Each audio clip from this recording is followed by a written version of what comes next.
राना अफजल साहब, ये शहबाज शरीफ साहब का भी आपने बयान सुना, वो भी इसको कंडेम कर रहे हैं और ये कह रहे हैं कि ये हुकूमत ने किया है और इसकी रीजंस पॉलिटिकल हैं, और भी जो बयानात आ रहे हैं।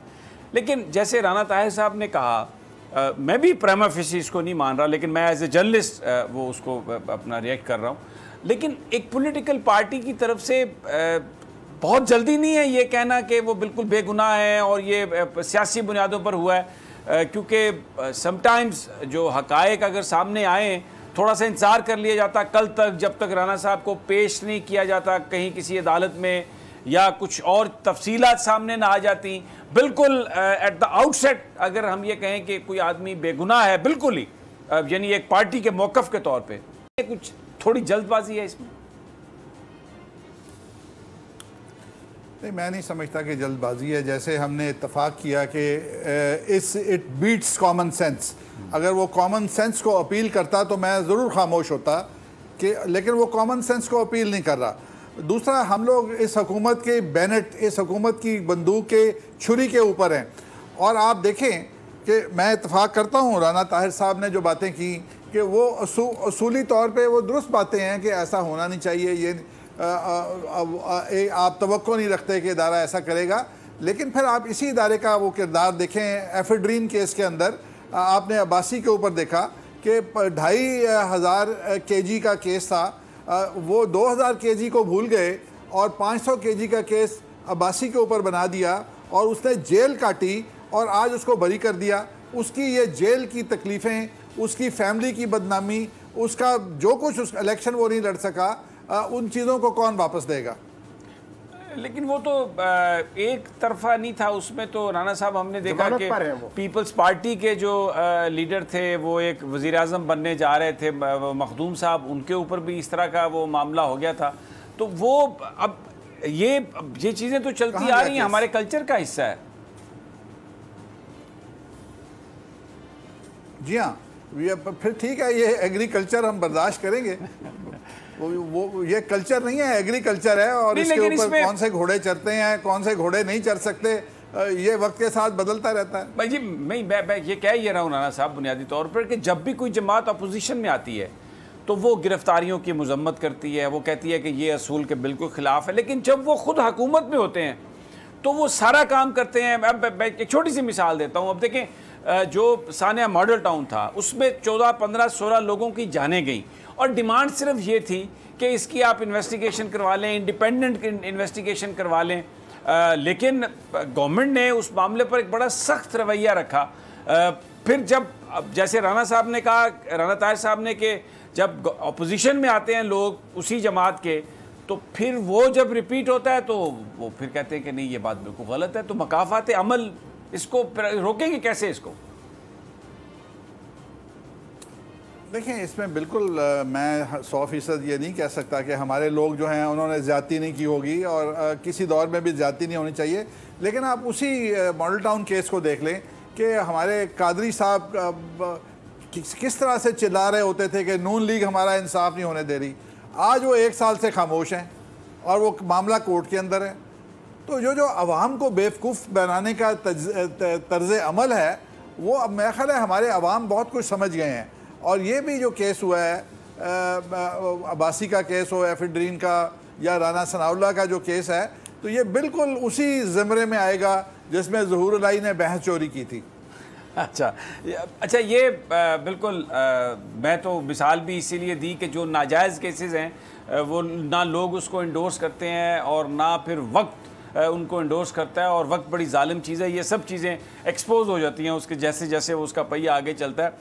लेकिन ये जो गिरफ़्तारी हुई है, इसके बाद वो मुस्लिम लीग नून पंजाब के प्रेसिडेंट भी हैं। हमने बहुत सारे लोगों से रब्ता करने की भी कोशिश की नून लीग के, लेकिन बहुत सारे लोग बात करने के लिए तैयार नहीं थे। तो आप समझते हैं कि इससे पार्टी में कोई खौफ की फ़ज़ा आएगी कि शायद अब पकड़ धकड़ का सिलसिला शुरू होने लगा?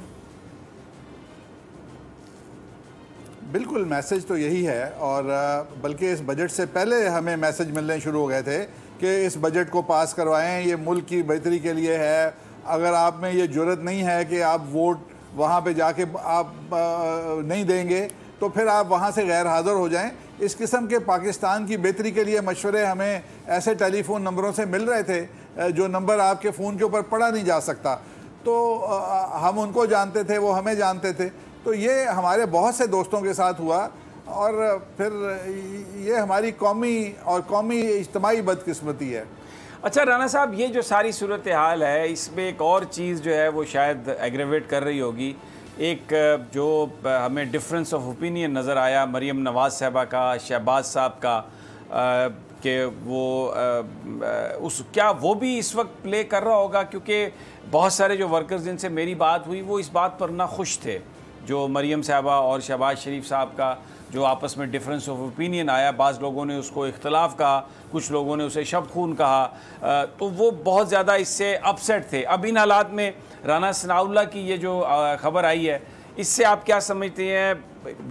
डिमोरलाइजेशन ज़्यादा होगी या जो पार्टी के डिफरेंसेस हैं उनमें कुछ कमी वाक़या हो जाएगी और वक्ती तौर पर वो जो सारी चीज़ें हैं वो दब जाएंगी? देखिए, वो जो मरीम नवाज़ साहिबा का बयान था और उससे पहले जो मिसाक मईशत के बारे में शहबाज शरीफ का बयान था, जो मिसाक मईशत के बारे में हमारी पोजीशन पिछले 5-6 साल से यही थी। और जब हम इक़्तिदार में थे, मुझे याद है 15-16 के बजट में इसहाक डार साहब ने बांगे दोहल ऐलान किया, 16-17 में उन्होंने फिर किया, 17-18 के बजट में मैंने दोनों हाउसों में ये ऑफ़र दी और हम उस वक्त गवर्नमेंट में थे। हमें इन्होंने कहा कि ये इनकी कमज़ोरी है, हम इनके साथ नहीं जाना चाहते, और वो हमारी पोजीशन है आज के अबतर हालात के तहत।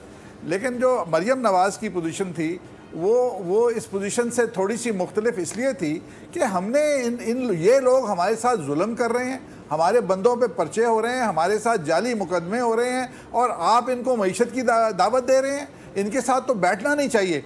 तो ये एक आज़ाद ख्याल था और जो बहुत से लोग शेयर करते हैं।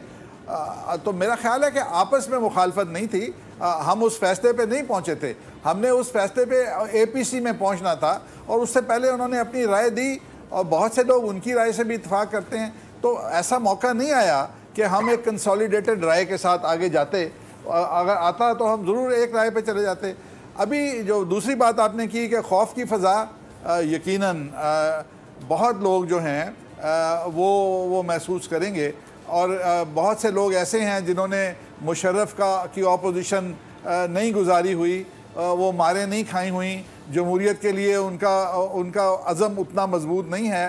उनके घर वाले कहते हैं यार तुम क्यों जेल में जाना चाहते हो।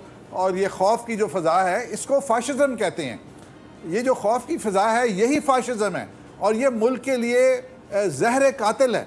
इसमें ना इंडस्ट्री लगेगी, ना कारोबार होगा, सिर्फ सियासी लोग नहीं छुपेंगे, हर शरीफ आदमी छुप जाएगा कि यार लीडर था, ये आज इसके साथ ये हो रहा है, कल मैं तो छोटी सी चीज़ हूँ, मेरे साथ क्या होगा। तो ये पाकिस्तान के लिए जो इस किस्म की चीज़ें हैं, पाकिस्तान के लिए बहुत खौफनाक हैं।